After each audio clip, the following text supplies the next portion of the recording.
Hello students, हम लोग चर्चा कर रहे हैं सिंथेसिस के बारे में।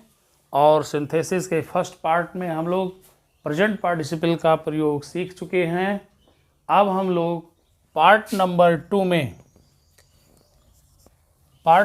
टू में सिंपल सेंटेंस बनाने के लिए पास्ट पार्टिसिपल का प्रयोग करेंगे। और वह पास्ट पार्टिसिपल क्या होता है मेरे दोस्तों, ध्यान दीजिएगा कि पास्ट पार्टिसिपल में क्या होता है कि जैसे सेंटेंस दिया गया है कि आई फाउंड माई पेन, मैं अपना कलम पाया। इट वाज लास्ट, ये खो गया था।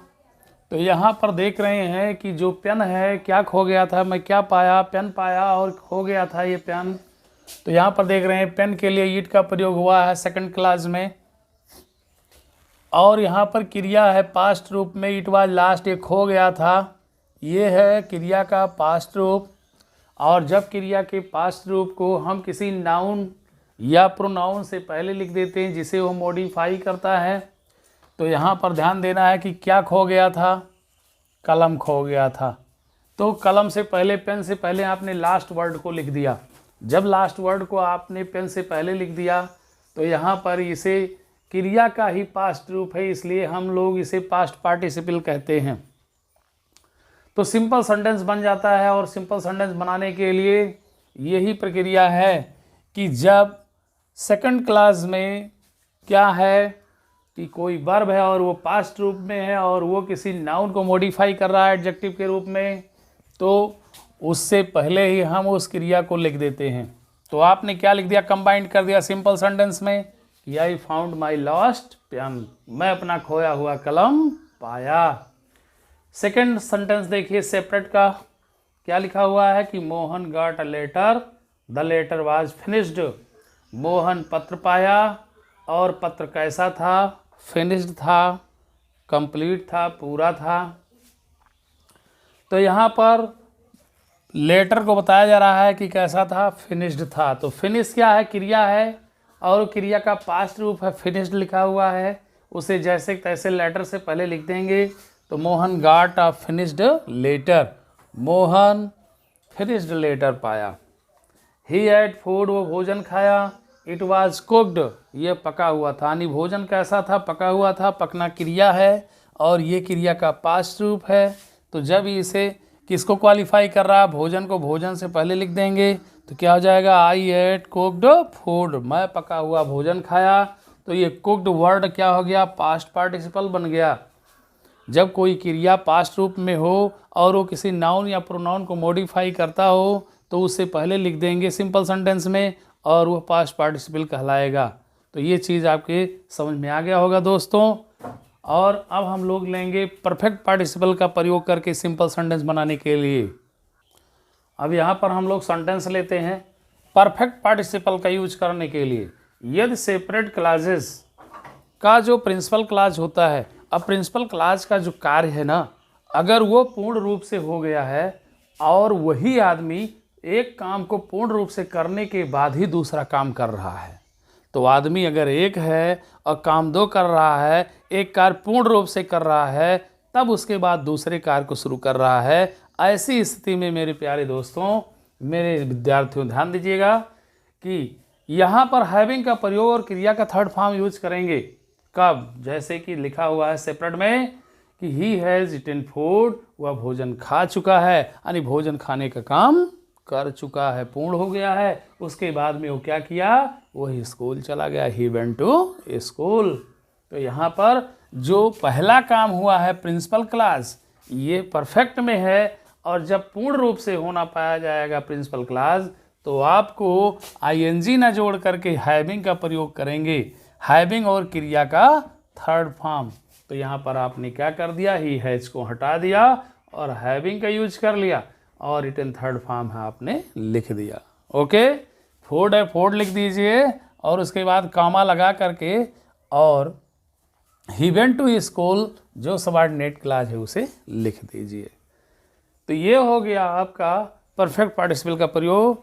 बहुत इजी है मेरे दोस्तों, बहुत सरल भाषा में आप सीख सकते हैं। ग्रामर चुटकियों में आप सीख सकते हैं।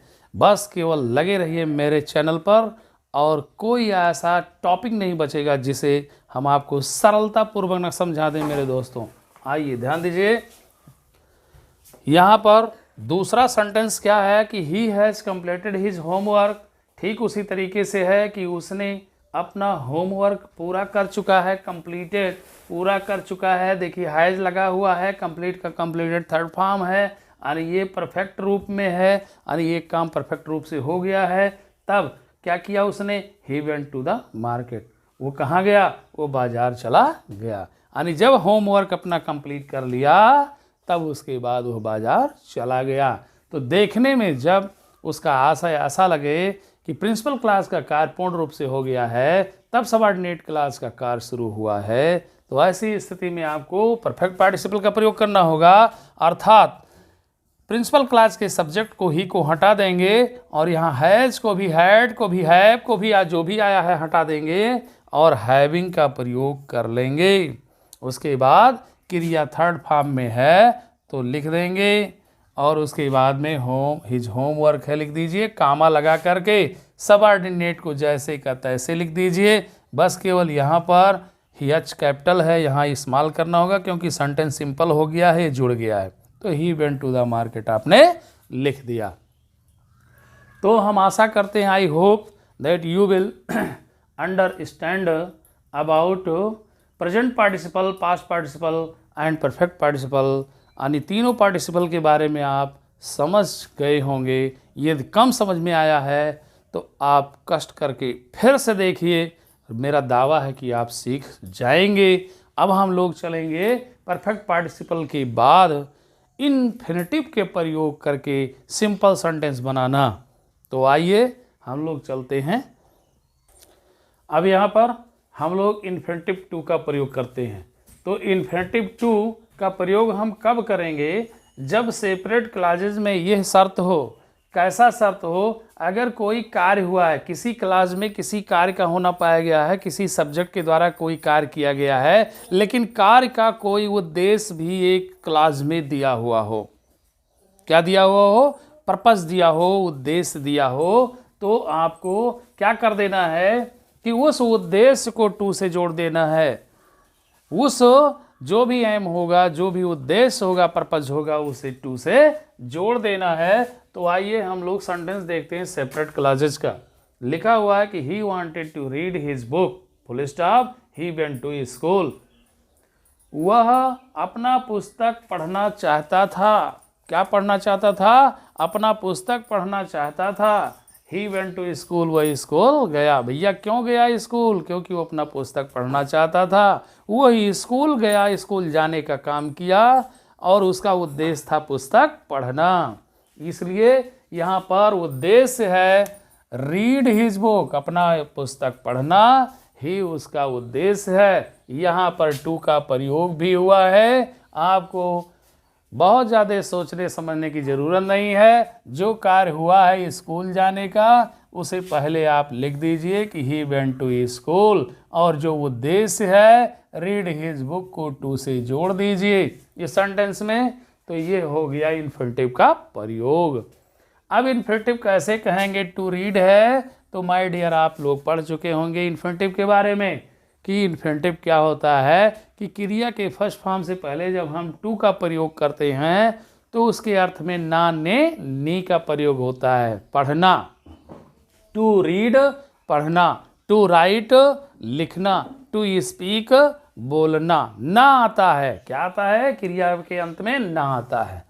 तो he wanted to read his book, वह अपना पुस्तक पढ़ना चाहता है। तो क्या किया, ही वेंट टू स्कूल, वह स्कूल गया। टू रीड हिज बुक, अपना पुस्तक पढ़ने के लिए। किसके लिए, पढ़ने के लिए वह स्कूल गया माय डियर। तो यहाँ पर आपने टू का प्रयोग कर दिया। आइए दूसरे सेंटेंस पर चलते हैं सेपरेट के। लिखा हुआ है मोहन हैड 3 डॉटर्स, मोहन के पास 3 पुत्रियां थीं। अब यहाँ पर देखिए पास का अंग्रेजी हैड है पास्ट रूप में, और प्रेजेंट में हैज होता है। तो यहाँ पर क्या लिखा है कि मोहन हैड 3 डॉटर्स, मोहन के पास 3 पुत्रियां थीं। He wanted to marry them, वह उन तीनों की क्या करना चाहता था, उनकी शादी करना चाहता था।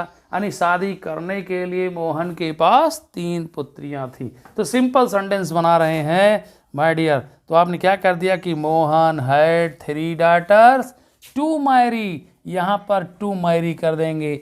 यहाँ पर आपका इन्फिनेटिव का प्रयोग हो गया, टू से आपने मैरी को जोड़ दिया। मैरी करना ही, शादी करना ही उद्देश्य था, तो आपने उस उद्देश्य वाले पर्पज वाले वर्ड मैरी को आपने टू से जोड़ दिया। सेंटेंस सिंपल बन गया माय डियर। तो इस तरीके से इन्फिनेटिव टू का प्रयोग करके सिंपल सेंटेंस बनाया जाता है। अब हम लोग दूसरे रूल पर चलेंगे। अब हम लोग यहाँ पर मेरे प्रिय विद्यार्थियों रूल नंबर 5 में नॉमिनेटिव एब्सोल्यूट का प्रयोग देखेंगे और नॉमिनेटिव एब्सोल्यूट का प्रयोग करके सिंपल सेंटेंस बनाएंगे। तो कैसे इसका प्रयोग होता है और सेपरेट क्लॉजेज के कैसे स्थितियाँ होंगी, तब हम लोग नॉमिनेटिव एब्सोल्यूट पहचानेंगे कि इसका प्रयोग करना है। तो यहाँ पर ध्यान देना है कि द सनसेट, यहाँ पर जो सब्जेक्ट है क्या किया, सूर्य छिप गया।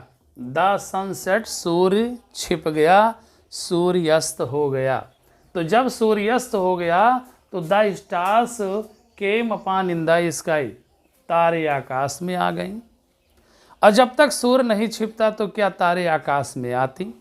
तो कहने का मतलब है कि जब प्रिंसिपल क्लास का कर्ता अपना काम एब्सोल्यूट कर ले, शांत हो जाए, काम समाप्त कर ले, और तब उसके बाद में दूसरा कर्ता अपना काम शुरू करेगा, यानी तारे आकाश में आएंगे। तो इस प्रकार के जब क्लॉजेज हों सेपरेट में, तब उन्हें सिंपल सेंटेंस में कंबाइन करने के लिए आपको दोनों सब्जेक्ट को लिखना होगा, किसी सब्जेक्ट को हटाना नहीं होगा। लेकिन यहाँ पर एक का काम कंप्लीट हो गया है, सूर्य अपना काम समाप्त कर लिया है, तभी दूसरा सबऑर्डिनेट क्लास का कार्य शुरू हो रहा, यानी तारे आकाश में आई।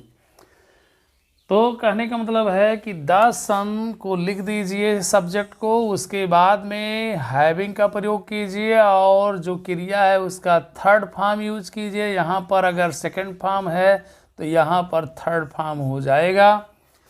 सिंपल सेंटेंस में कंबाइन करते समय तो हैविंग के साथ क्रिया का थर्ड फॉर्म यूज करते हैं माय डियर, कामा लगा करके सबऑर्डिनेट जैसे का तैसे आप लिख देंगे। ओके, तो the sun having set comma the stars came upon in the sky. दूसरा यहाँ पर दूसरा सेंटेंस है सेपरेट का कि the sun rose the travellers started on the journey. तो जब सूर्य निकल गया, रोज हो गया, राइज का रोज निकल गया, सूर्य उग गया, यानी सुबह हो गया, तो यात्री traveller, the traveller started, travellers कर दीजिए, यात्री लोग क्या करने लगे कि the travellers started on the journey, यानी यात्रा पर चल पड़े। यात्री लोग यात्रा पर चल पड़े। Travellers started on the journey.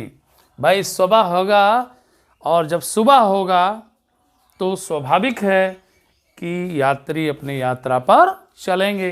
तो यहाँ पर जब सूर्य का काम समाप्त हो गया, एब्सोल्यूट हो गया, निकल पड़ा, तब उसके बाद लोगों ने क्या किया, अपनी यात्रा पर निकले। यहाँ पर तो देख रहे हैं कि द सनसेट की बात थी, और यहाँ पर रोज की बात है, यहाँ छिपने की बात थी, यहाँ पर उगने की बात। तो उससे कोई फर्क नहीं पड़ता है माय डियर स्टूडेंट्स। तो क्या कर देंगे, the sun having risen, the sun having risen, having का प्रयोग कीजिए और राइजन थर्ड फॉर्म वर्ब का लिख दीजिए, कॉमा लगा करके जो सबऑर्डिनेट लिखा हुआ है जैसे का तैसे लिख दीजिए। तो इसे कहते हैं नॉमिनेटिव एब्सोल्यूट। नॉमिनेटिव एब्सोल्यूट में जो भी क्लॉजेज होंगे, जितने भी क्लॉजेज होंगे सेपरेट में, वो सब क्या होंगे, सबके सब्जेक्ट भिन्न होंगे और किसी सब्जेक्ट को हटाया नहीं जाएगा।